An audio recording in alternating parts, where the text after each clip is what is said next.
All right, this is not what I wanted to spy for today, but there's a report from Shams on The Athletic that the Heat would be one of the teams who would be interested in potentially trading for James Harden.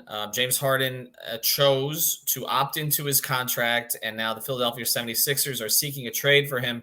This is now, I guess, the third time in 2.5 years that James Harden has requested a trade or been part of a process to trade him.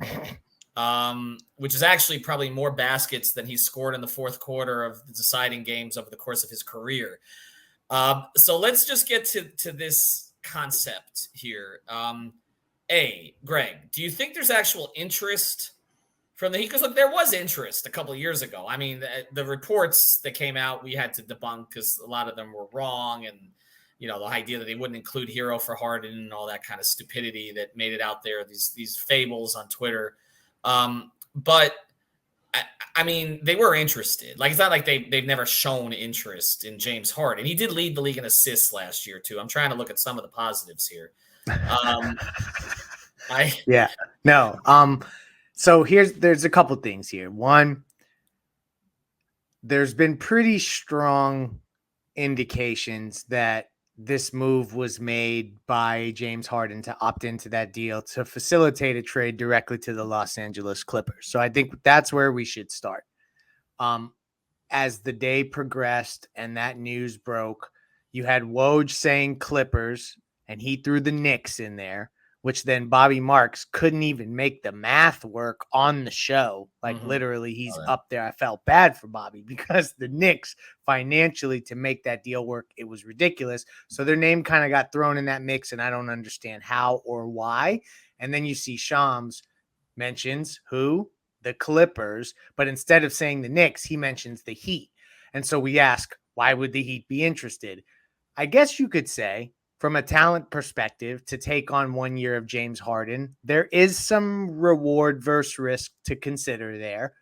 But there's also another element that I think Miami could, if we're going to go down this road, conceptually lean into, and that is the financial flexibility that would be awarded by trading for an expiring James Harden, using maybe somebody that's more of a long-term contract, because now, as Harden is out, after taking less to build around he and Joel Embiid, the Sixers are on the clock with Joel Embiid. So they need to compete and they need to be good.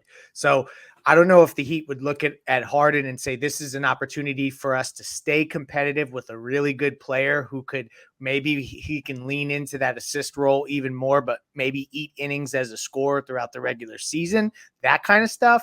And then reap the financial benefits later. Like, let's say you could get off Duncan's contract, or let's say you could even expand the deal. I'm going to go totally nuts with you guys because I do not think this is happening, but you could conceivably put Kyle, Tyler, and Duncan in a deal for Tobias Harris and James Harden's expirings and completely clean your cap sheet and all this apron stuff. We ain't wearing aprons, no aprons, but I don't think that ultimately is going to happen. I think the Heat are being used for leverage. Maybe Dame hears the Heat, perks his ears up.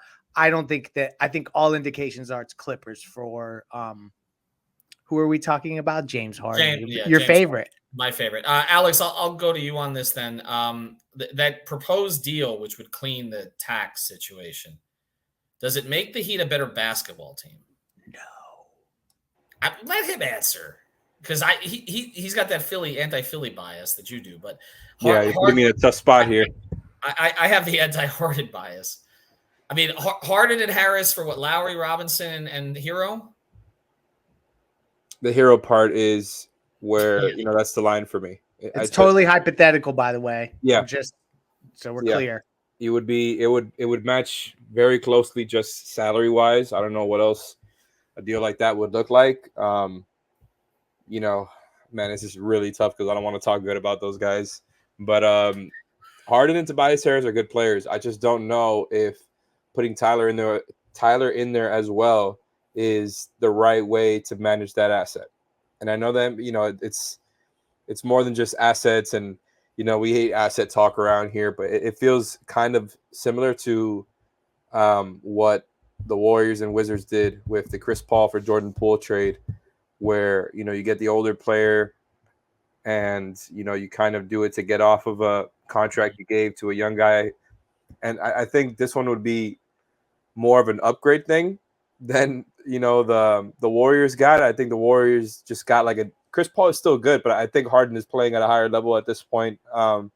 We know the flaws. You know, he's not anywhere near what he used to be, but he is still a really good shooter. Doesn't get to the rim. He gets to the rim about half as much. You know, when it comes to getting up shots at the rim, I was just looking it up. But the gap between him and Tyler there is not that much anymore. He takes, I think, one more shot at the rim per 75 than Tyler, which isn't nothing, but it's just not that big. Like he used to take a lot more. He does still get to the line more than Tyler. And the real separator is the playmaking. Not that Tyler can't pass or anything like that. Harden is elite at that. And I think it's somebody who could eat up minutes and usage during the regular season. And, you know, in the playoffs, the hope would be is that, you know, he's not relied upon to be that guy for you. So it's like he's your third guy, and it doesn't work out. It doesn't work out. You don't have to re-sign him. I made my entire career. This is the thing, being though. Right about James Harden in the playoffs. They cannot do this just for my sake. They can't. I think they can't trade Tyler for Harden at this point. It's funny that we come right back to this point because, you know, all the time that you guys spent like trying to undo that fake news narrative that they didn't want to throw in Tyler or whatever.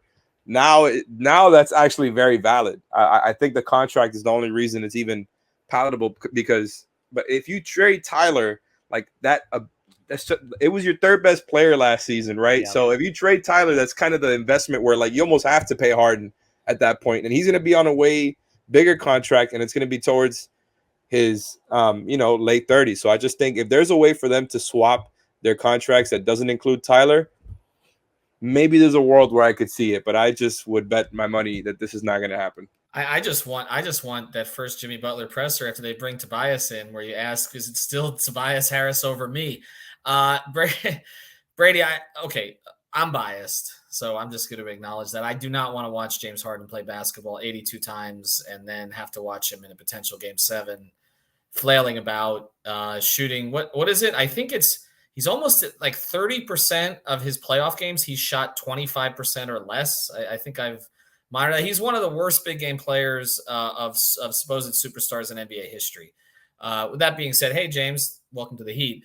But Brady, like, I mean, there are going to be some fans who say you do it, right? You clean the tax situation, and you don't have that excuse for anything anymore. And you bring in a guy who led the league in assists last year, and you know, you didn't really want to. I mean, then at that point, it's like, okay, maybe you had some questions about the extra years on Tyler's contract and the numbers. You can get off Harden after this year.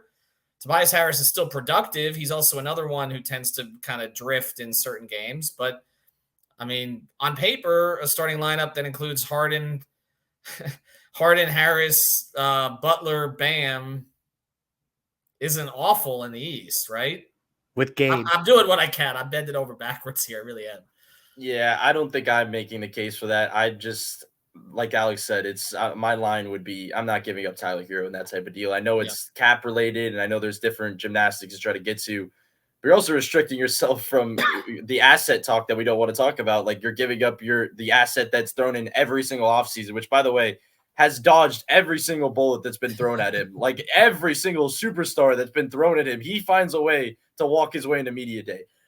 Either way, if you can find a way to get James Harden without giving up Tyler Hero, then I'm a little interested. That's where I kind of come down in terms of the basketball side of things. You mentioned the passing. I think the passing is the biggest thing in terms of, we always talk about Hero Bam pick and rolls, or people talk about the Harden and Embiid pick and rolls. I want to see a Harden Bam pick and roll because I think his passing could really open up Bam's game in general. And you mentioned not being a big game player.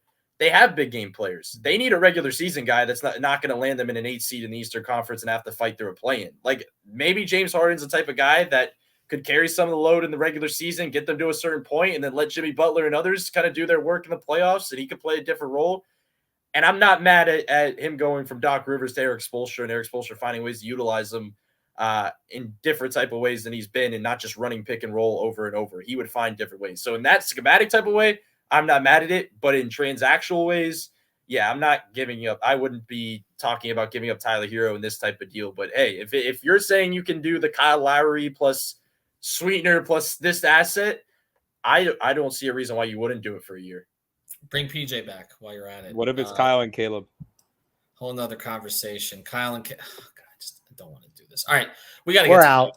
We got to get to playback. I gave this 11 minutes, and that's. I mean, again, the hosting chore is up for grabs next year if this actually occurs.